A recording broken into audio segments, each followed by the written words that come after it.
इंशाल्लाह 12 घड़ियों पे बजेंगे, मुंहों पे नहीं बजने देंगे इंशाल्लाह। उससे पहले पहले आपकी जान छोड़ दी जाएगी, लेकिन उतनी देर तक आप मुझे टाइम दीजिए ताकि फकीर आपकी खिदमत में बात अर्ज करे। यह है जमीनी हकायक गजा के तबार से और ये इंडिया और पाकिस्तान के हवाले से, ये जमीनी हकायक हैं। अब आ जाइए थोड़ा अगली बात, ऐसे मुआमलात होते क्यों हैं? याद रखिए, कुरान और हदीस का मुताला कर लें। ऐसे मुआमलात तब आते हैं जब बंदा कुरान और सुन्नत का रास्ता छोड़ता है। मेरे बेटे बातें बंद करेंगे? बेटे दोबारा मैं फिर गुजारिश पेश कर रहा हूं, मेरे बच्चों आपकी हमें बहुत जरूरत है। इधर देखें मेरे बेटे, प्लीज, आप हमारी फौज हैं ते तुसी साडी पनीरी हो, तुहाडी मैनू बड़ी लोड़ है। ते नबी पाक भी बड़ी बच्चियां नाल शफकत करदे सन, ते तुसी शफकत करवाओ यार, मेहरबानी करो। हैं, अल्लाह आपको खुश रखे। जरा तवज्जो मेरी तरफ रखिए। तीसरी बात यह है, ऐसे मौके तब आते हैं जब बंदा अपनी मन मर्जियां करता है और कुरान और सुन्नत का रास्ता छोड़ देता है। खुदारा हम नीचे से काम शुरू करें, होना तो चाहिए ऊपर से काम शुरू हो, लेकिन ऊपर वाले जो भंग पी के सुते ने तो चलो थले वाले आपा जाग जाने। हमें चाहिए कि हम अपने मुआमलात को अल्लाह रसूल के हुक्म के मुताबिक बजा लाएं। क्या मैं उम्मीद करूं कि यह मामला हो सकता है? अगर हम अपने ताई कोशिश करें तो हमारे बहुत सारे मुआमलात में खराबियां, खुराफात और जितने रस्मो रिवाज है खत्म हो जाएंगे। जब खत्म हो जाएंगे तो हमारे जितने ऊपर आने वाले अजाब मंडला रहे हैं अल्लाह की रहमत के साथ ये वैसे ही खत्म हो जाएंगे। हदीस शरीफ में है, तवज्जो मेरी तरफ रखिएगा, अल्लाह ताला अजाब को भेजता है कि जाओ फुलां शहर को नेस्तो नाबूद करके आओ। अजाब अल्लाह भेजता है, अजाब, जरा गौर से सुनिएगा। वो अजाब आता है और बगैर तबाही मचाए वापस चला जाता है। तो अल्लाह रब्बुल इज्जत बावजूद इसके कि हर चीज का इल्म रखता है, मेरा रब पूछता है मैंने तो तुम्हें भेजा था कि इन सबको बर्बाद करके आओ, तो तू वैसे ही वापस आ गया, हालांकि मेरे अल्लाह को सब पता है। तो वो अजाब कहता है बारी ताला, मैं गया था, मेरा इरादा था कि मैं इन सबको बर्बाद कर दूं, लेकिन मस्जिद में बैठकर एक बंदा तेरा जिक्र कर रहा था, दूसरा तुझे सजदा कर रहा था और तीसरा तुझसे दुआ कर रहा था। ये ऐसे बंदों को जब मैंने देखा है तो मेरा इरादा बदल गया कि इनको अजाब कैसे दूं जो तेरा जिक्र कर रहे, जो तेरी इताअत और फर्मा बरदारी में मसरूफ हैं। यानी एक बंदा अगर मसरूफ हो तो सबसे अजाब टल जाता है, और अगर बाकी सारे भी मसरूफ हो जाए। अच्छा, एक तरफ यह है, अब दूसरी तरफ सुनिएगा, हदीस शरीफ में है, फरमाया कई पहले यानी कौमें बनी इसराइल, उससे पहले जितनी कौमें आई हैं उनकी बस्तियां जब बर्बाद होने लगी ना, तवज्जो मेरी तरफ इधर देखिए, फरमाया उस वक्त क्या होता था, फरिश्ते जब अजाब देने आते ना तो कई फरिश्ते वापस चले जाते। अल्लाह फरमाता इनको बर्बाद क्यों नहीं? या अल्लाह फुला बंदा नेक है। फरमाया नहीं, उसका घर पहले बर्बाद करो। कहा क्यों? फरमाया वो इतनी बुराइयां देखकर भी खामोश बैठा हुआ है। मेरे भाई, अगर अल्लाह की रहमत एक जिक्र वाले से अजाब को दूर करके तुम्हें बचा सकती है, और अगर कोई बुराइयों पर ना बोले और बुराइयों को अच्छा समझने लग जाए, चुप हो जाए और यह कह देना जिथे लगा ही रहे, उस वक्त अल्लाह का अजाब आता है और सबसे पहले नेकों को बर्बाद करता है, बाकियों की तबाही बाद में होती है। अल्लाह के बंदो, अपने अंदर यह जुर्रत पैदा करो कि अच्छाई को अच्छाई कहो, बुराई को बुराई कहो। कभी तो ऐसा काम आ जाए कि नबी पाक की एक हदीस पे अमल हो जाए। मेरे आका करीम ने फरमाया सल्लल्लाहु अलैहि वसल्लम, आप फरमाते हैं जब कोई बुरा काम देखो तो सबसे पहले फरमाया अपनी जबान से रोको। जबान से नहीं रोकते, हाथ से रोको। हाथ से नहीं रोक सकते, दिल से तो बुरा जानो ना। आज जमाना वो है, दिल से बुरा जानने वाला काम भी आहिस्ता आहिस्ता जा रहा है। और याद रखो, जिस दिन ये खत्म हो गया फिर अजाब का इंतजार करना। मेरे नबी ने फरमाया जब फितने बढ़ जाएंगे उस वक्त होगा क्या? तवज्जो मेरी तरफ, एक एक बात सुनने वाली है। मेरे आका करीम ने फरमाया जब फितने बढ़ जाएंगे पहली निशानी ये होगी कि लोग दीन को छोड़ जाएंगे। दूसरी निशानी, लोग जाहिल को अपना पेशवा बनाएंगे, आलिम को अपना दुश्मन समझेंगे। आज वही सूरत हाल है। मिर्जा जैसा जाहिल जिसको कमरे में बांधा हुआ है उसको तो अपना पेशवा माना जा रहा है, और जो उलमा मैदान अमल में हैं उनको कहा जाता है मौलवी ने सारियां जना कीता है। नहीं, मौलवी ही है जो तेरा ईमान बचा रहा है, मौलवी ही है जिसने मस्जिदें आबाद की हैं, मौलवी ही है जो 5 वक्त की अजान देता है। बल्कि मुस्लिम शरीफ की हदीस है, नबी करीम अलैहि सलाम ने इरशाद फरमाया ला तसुब्बुद्दीक फइन्नहु युक़िदुल सलात। फरमाया कभी मुर्ग, कुक्कड़ हुंदा ना, कुक्कड़ तहज्जुद टाइम कभी बांग देवे ना तो फरमाया इसकी आवाज को बुरा ना समझना, इसको गाली ना देना। क्यों? फरमाया ये तुम्हें नमाज के लिए जगाता है। इसकी शरह के अंदर उलमा लिखते हैं लोगों ये तुम्हारे लिए सबक है। अगर कोई बंदा मुर्ग अजान दे तो उसको बुरा नहीं कह सकता, तो जो आलिम 5 वक्त अजान देता है उनको बुरा कैसे कह सकते हो? इन उलमा की इज्जत को समझो, वकार को समझो। लेकिन नबी पाक ने फरमाया ये पंखा बांध ही रहे तो ठीक है, आप बस तकरीर सुने इंशाल्लाह खैर हो जाएगी। इधर देखिए ना, पसीना पसीना आएगा तो मेरी तबीयत खुलेगी ना। तवज्जो मेरी तरफ रखिए, जरा सीधा होके, अगर नाराज ना हूं तो, थके हुए भी ना हूं तो सीधे होके बैठिए और इतने सुभान अल्लाह के मुझे पता लगे कि बंदे जाग रहे हैं। वैसे ना भी कहें तो तकरीर हो जाएगी। ये थोड़ी सुभान अल्लाह ना सानू तकरीर नहीं आउंदी, सानू वैसे ही आउंदी हुंदी, लेकिन ये एक रब्त होता है गुफ्तगू का, वो जुड़ा रहता है। इधर देखे, मेरे नबी पाक सल्लल्लाहु अलैहि वसल्लम ने फरमाया फितने जब उरूज पे होंगे, निशानियां, तवज्जो है, नबी पाक ने फरमाया जाहिल को अपना पेशवा बनाया जाएगा और आलिम को पीछे किया जाएगा, कमीने बंदे को इज्जत दी जाएगी और इज्जत वाले को जलील समझा जाएगा। नबी पाक ने फरमाया शराब आम होगी और रोकने वाले को बुरा समझा जाएगा। फरमाया सड़क किनारे पर औरतें बदकारी करेंगी और रोकने वाला कोई नहीं होगा। आज सारी सड़क किनारे खड़ी हैं, जहां से बिठाओ गाड़ी में लेके चले जाओ, यही बदकारी और किसको कहते हैं? मेरे नबी ने फरमाया अपनी बीवी को मां पर तरजीह दी जाएगी और बीवी की इज्जत को आगे बढ़ाया जाएगा, मां को पीछे फेंका जाएगा। फरमाया दोस्तों की इज्जत की जाएगी, अपने बाप की इज्जत नहीं की जाएगी। ये मेरे नबी निशानियां बतला रहे हैं। फरमाया खयानत आम होगी, झूठ आम होगा, धोखा आम होगा।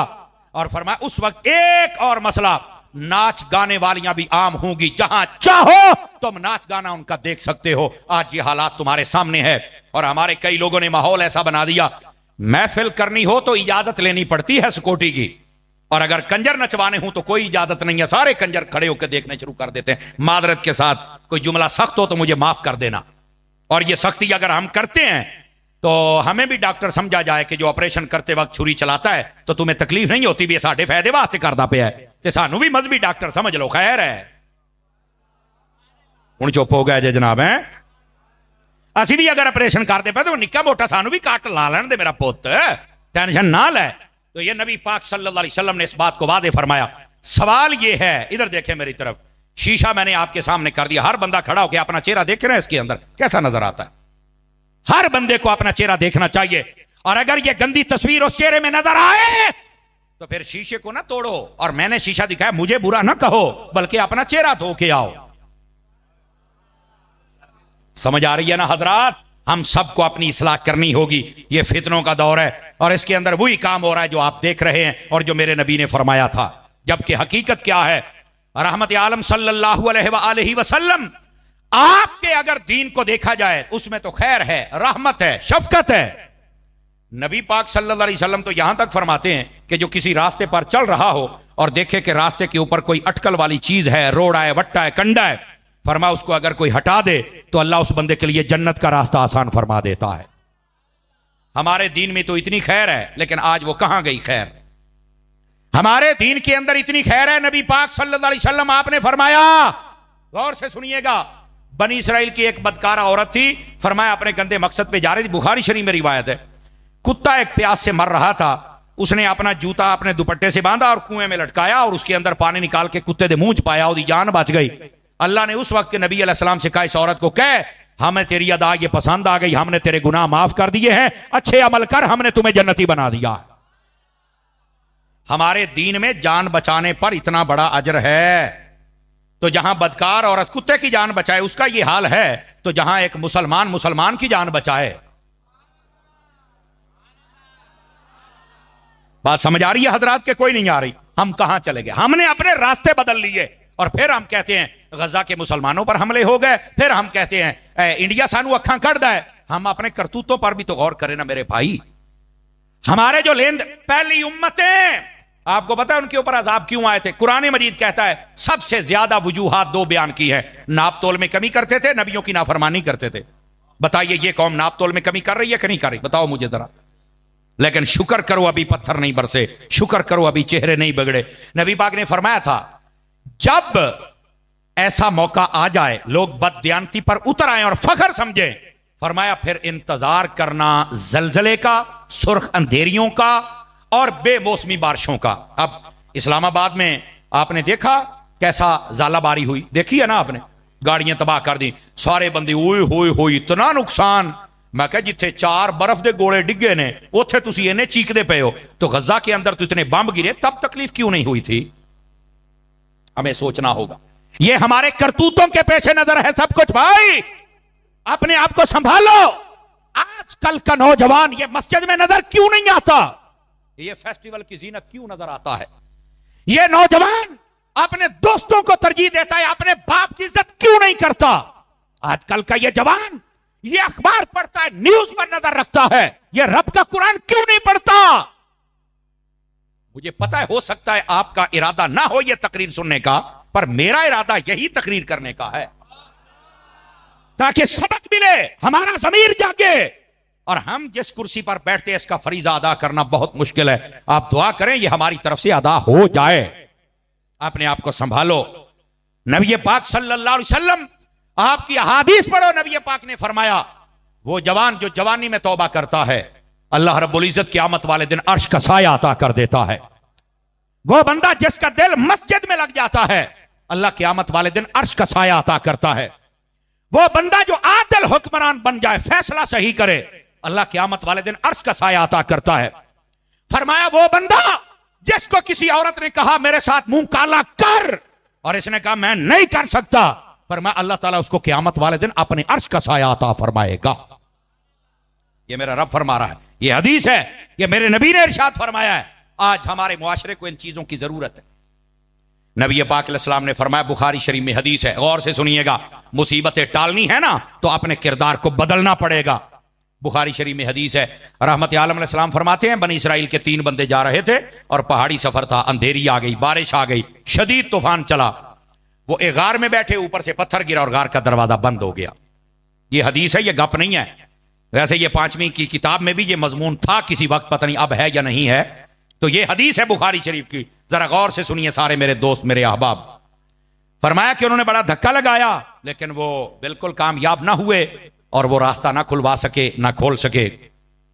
अब तीनों सोच विचार में पड़ गए कि रास्ता एक ही और वो मौत है, इसके अलावा कोई रास्ता नहीं। एक के दिल में ये ख्याल आ गया कि यार आज हमें ना किसी नेकी का वसीला देना चाहिए, हो सकता है अल्लाह ये मुसीबत टाल दे। बुखारी शरीफ है, जरा गौर से सुनिए। एक ने कहा ठीक है मैं अपनी नेकी का वसीला देता हूं। उसको अपनी जिंदगी की ये नेकी याद थी। सुनिए क्या वो कहता है, बारी ताला तेरे तो इल्म पाक में है कि मेरे माँ बाप भी थे और मेरे छोटे बच्चे भी थे और मैं बकरियां चराता। जब मैं वापस आता था तो मैंने कभी अपने बच्चों को दूध पहले नहीं पिलाया था, मैं पहले अपने माँ बाप को पिलाता था। मेरे अल्लाह ये सिर्फ तेरे नबी की तालीम की वजह से तेरी रजा के लिए मैं करता था। और उसने कहा, ये बुखारी में है, बारी ताला वो रात तो मैं तो भूल सकता हूं पर तू कैसे भूले, तू तो रब है, कि जब मैं आया और मेरे मां बाप सो गए, मेरे बच्चे बिलक रहे थे, मैंने दूध उनको नहीं पिलाया, पहले अपने मां बाप को पेश किया, बाद में बच्चों को। बारी ताला अगर ये मां बाप के साथ हुस्ने सलूक तेरी रजा के लिए था और तूने कबूल किया है तो आज ये मेरी मुसीबत तो टाल। फरमाया ये कहने की देर थी, पत्थर को झटका लगा और बाहर से रोशनी की लकीर आना शुरू हो गई। उनको समझ आ गई कि नेकी कबूल हो गई, ये वसीला। दूसरे से कहा तू अपनी नेकी याद कर। मेरे सारे दोस्त गौर फरमाए, छोटे बड़े। दूसरे ने कहा बारी ताला तेरे तो मुबारक इल्म है कि मेरे पास एक मजदूर मजदूरी किया करता था और हफ्ते के उसके सिर्फ 2 किलो चावल बनते थे। कितने किलो भाईजान? 2 किलो। और बारी ताला तेरे तो मुबारक इल्म है कि एक मर्तबा मैंने जब उसको 2 किलो चावल दिए तो उसने मुझे कहा कि मेरी अमानत है तेरे पास, मुझे कोई जरूरी काम है, मैं जा रहा हूं, जब भी वापस आया मैं ले लूंगा, मेरी अमानत को संभाल के रखना, मैं बड़ा गरीब हूं। बारी ताला फिर तेरे इल्म में है ना कि वो एक अरसे तक नहीं आया। मैंने वो चावल जब खराब होने लगे तो जमीन में डाल दिए, उसकी पनीरी बन गई। फिर मैंने उसको मजीद काश्त किया तो वो पहले 2 किलो थे, फिर 2 बोरे बन गए। फिर वो बंदा नहीं आया तो मैंने उनको बेचकर एक गाय खरीद ली। फिर वो गाय ने बच्चे देने शुरू कर दिए। फिर वो बंदा नहीं आया, 2, 4, 10, 15, 20 गाय हो गई। तो फिर मैंने एक गुलाम खरीदा जो उन गायों को चराया करता था। बारी ताला इतने यानी 30-40 साल के बाद वो बंदा आया और आके कहता है, ऐ अल्लाह के बंदे मेरे 2 किलो चावल दे दे। तो बारी ताला तुझे तो पता है मैंने 2 किलो चावल नहीं दिए थे, मैंने कहा था ये गायें भी तेरी हैं। ये बुखारी शरीफ है, ये सारी गाय भी तेरी हैं, ये गुलाम भी तेरा है। और उसने रो के मुझे कहा था यार गरीबों का लोग पहले बड़ा मजाक उड़ाते हैं, मेरा मजाक ना उड़ा यार। मैं पहले पता नहीं कितना सताया गया हूं और इतना अरसा पता नहीं कैसे। मेरे 2 किलो चावल दे दे, जो मेरा गुजारा होगा मैं कर लूंगा, पर मजाक ना उड़ा, मैं बड़ा गरीब हूं यार। लोग तो पहले गरीबों को बड़ा सताते हैं। तो मैंने मुस्कुरा के उसे सीने लगाया और उसे कहा था, ए अल्लाह के बंदे, ये गाय भी तेरी है, ये गुलाम भी तेरा, ये सारा रेवड़ तेरा है। बारी ताला वो रोता भी था और खुशी से मुझे दुआएं भी देता था और जा रहा था। ए अल्लाह, अगर ये नेकी तेरी रजा के लिए थी तो आज मेरी मुसीबत तो टाल। उसने जब ये वसीला दिया तो कहा कि फिर पत्थर को एक झटका लगा और मजीद रोशनी आई, लेकिन बंदा बाहर नहीं जा सकता था। फिर तीसरे बंदे को कहा, तू भी नेकी याद कर, तो वो रोने लग पड़ा। उन्होंने कहा, क्यों रोता है? कहता, यार है राज की बात पर आज मुझे करनी पड़ेगी। और क्या बात है? वो कहने लगा, मेरे बारी ताला, तू तो जानता है कि मैं अपने चचा की बेटी पर फिदा हो गया था। मेरे अल्लाह, हमने आपस में राब्ता शुरू किया और एक मकाम तय किया कि जहां पर हम बदकारी करें। अरे अल्लाह, हम वहां पहुंचे और वहां पर करीब था कि हम ये कालक अपने मुंह पे मल लेते, लेकिन उस औरत के मुंह से निकला कि हमें रब से डरना चाहिए। बारी ताला, फिर तुझे पता है ना कि मेरे जिस्म पर कपकपी तारी हो गई, ना मैंने कुछ किया ना उसने, हम तौबा करते भाग निकले। बारी ताला, अगर ये नेकी तेरे डर से थी, तेरी रजा के लिए थी, तो आज ये मुसीबत तो टाल। कहा, ये कहने की देर थी, पत्थर को झटका लगा और सारे रास्ते खुल गए। अजीजो, अपने किरदार को बदलना पड़ेगा। और उलमा ने लिखा है, जो चाहता है मेरी रुकावटें हट जाएं, उस बंदे को चाहिए कम से कम ये 3 नेकियां करे। मां बाप की इज्जत करे, हर रुकावट दूर हो जाएगी। फरमाया दूसरी, गरीबों का हक न खाए, हर रुकावट दूर हो जाएगी। और तीसरी, कभी बदकारी ना करे, अल्लाह सारी रुकावटें दूर फरमा देगा। फरमाया सिर्फ दुनिया नहीं, कब्र के अजाब को भी दूर कर देगा, हशर की रुसवाई को भी अल्लाह दूर फरमा देगा।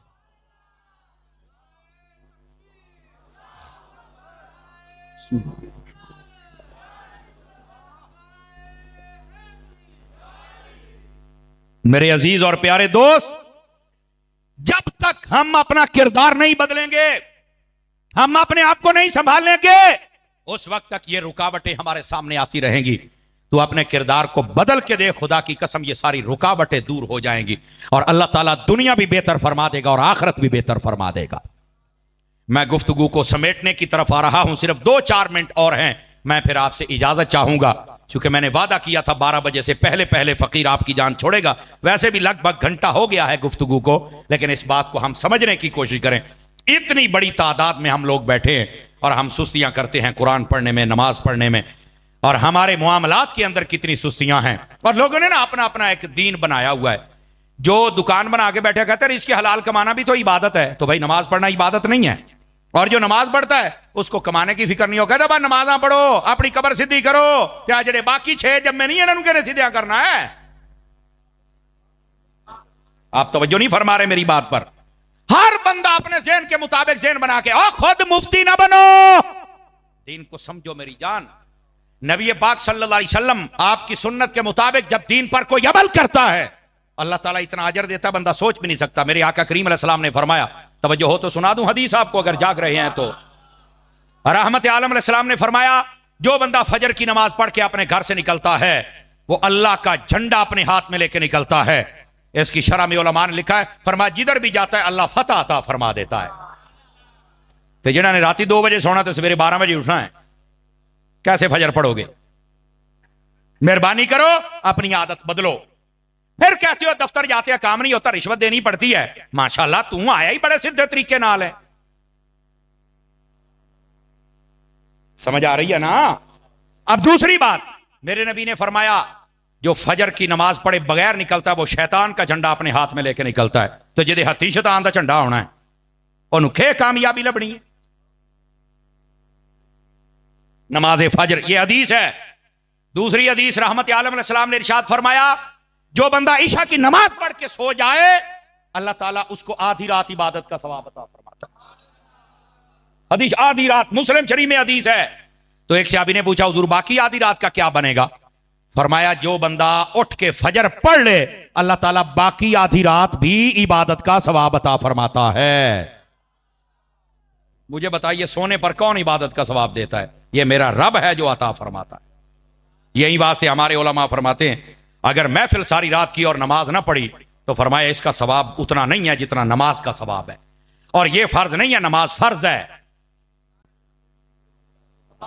समझ आ रही? इसका यह मतलब नहीं आज तो बात महफिल नहीं करी, महफिल कर, पर यह ऐलान नहीं होना चाहिए। ईशा की नमाज होती है ना, तो बाद में मौलाना साहब ऐलान करते हैं हजरात ईशा की नमाज हो गई यार, जल्दी जल्दी मसीते आ जाओ तो आप महफिल शुरू करिए। तो मैं क्या नमाज ही सारे चले गए ने अखे आहो, तो मैं क्या हूं बेनमाजिया ना महफिल शुरू करनी है? सवालिया निशान तो है ना। मेहरबानी करें ईशा की नमाज आप पढ़ें और ईशा की नमाज के फौरन बाद तिलावत और एक नात हो जाए और एक तकरीर हो जाए। अल्लाह खैर सलाह 10 बजे सलाम पढ़ दें, सारे काम पर जाएं, दुकान पर जाएं, नमाज भी पढ़े, खैर भी हो जाए, बरकत भी हो जाए। समझ आ रही है हजरत? मशवरा है, अमल तो जरा तुसी करना सानू डाढ़ा पता है, लेकिन कामज का मशवरा देने में हराई तो नहीं ना मेरी जान। तो अपने आप को थोड़ा संभालिए मेरे अजीज। ये है नबी पाक सल्लल्लाहु अलैहि वसल्लम की सुन्नत और ये है तरीक। और मैं आपको एक और बड़ी पते की बात बताऊं, सारे भाईजान तवज्जो करें तो सुनाऊं। ये मुहद्दिस अलीपुरी पीर सैयद जमात अली शाह साहब रहमतुल्लाह अलैह, आपके मलफूजात में ये बात मौजूद है, पढ़ सकते हैं आप। आपसे पूछा गया कि अल्लाह ने हलाल में बरकत रखी है या हराम में? तो फरमाया हलाल में, हराम में बरकत नहीं है। कहा कैसे? फरमाया देखो ये जो बकरी है या गाय है या भैंस है, साल के अंदर ये जब बच्चा दे तो गाय भैंस एक बच्चा देती है, और अगर वो उम्मीद से हो तो ना हो तो कहने देना है। समझ आ रही ना? बकरी होती है तो एक बच्चा हाथ दो, हूं जिन्नी मंगाई हूं दो वाली बकरी है ही कोई नहीं, शायद कोई हो गए, वरना पहले बकरियां 4-4 बच्चे भी देती थी। ये बात भी समझे आप हजरात। अच्छा, इसके बावजूद कि इनके पैदा होने की रेशो कम है, कुर्बानी पे ये हलाल होते हैं, शादी ब्याह थे, होटल थे, ऐसे ही है ना, लेकिन इसके बावजूद इनके रेवड़ नजर आते। इसके मुकाबले आप बिल्ली देख लें, कुत्ती देख लें, उसके बच्चे ज्यादा होते हैं, 6-6, 8-8, 10-10 गलूरे, तो 6 महीने बाद उन्हें सूना है, लेकिन इसके बावजूद आपको रेवड़ नहीं नजर आते। हालांकि है ये भयानक बात, घिन वाली बात है, लेकिन समझाने के लिए कहना पड़ रही है मुझे।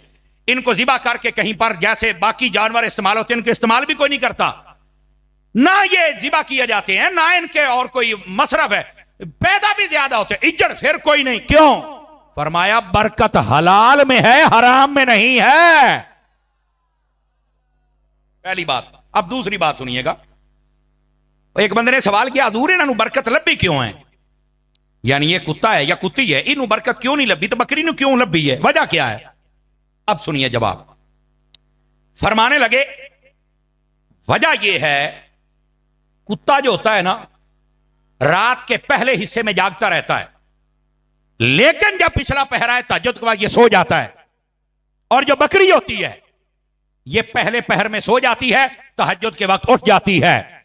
कुत्ते की बरकत इसलिए खत्म कर दी कि तहज्जुद के वक्त सो गया, चंगे वेले सो गया, सोने वेले सो गया, फरमा तेरी ऐसी बरकत ही चुक लीए।